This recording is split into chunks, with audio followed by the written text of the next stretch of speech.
ফালতু বেকার হয়ে যাবে। আলাদাই না, সত্যি কফিটা ভালোই বানিয়েছে বলো, খারাপ না। ভালো আছে। আর বন্ধুরা এইখানে মানে দোকানের পাশে বসলাম, একটা টেবিল আছে, বসার জায়গা আছে, তাও কাঠের। কাঠের, দেখাচ্ছি একটু পরে, ভালো লাগছে, কাঠের গুড়ি। আর এই পাশে ভিউটা পুরো পাহাড়, এটাও দেখাবো কি দেখালাম, কিন্তু মেঘের জন্য আর দেখা যাচ্ছে না। আর হাওয়াটা যা দিচ্ছে একদম ঠান্ডা, কুল, চিল্ড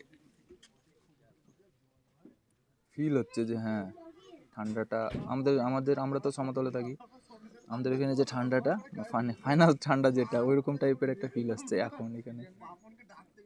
গাড়ি চালালে যেরকম হাত ঠান্ডা হয়ে যায় না, হ্যাঁ হ্যাঁ, এখানে দাঁড়িয়ে থাকলে ওরকম এই হাত ঠান্ডা চিল্ড হয়ে যে যাচ্ছে। হাওয়াটা দিচ্ছে, ঠান্ডা হাওয়াটা, হাত ঠান্ডা হয়ে যাচ্ছে।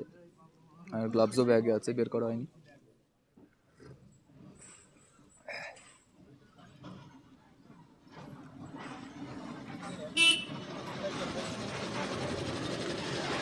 সাধারণ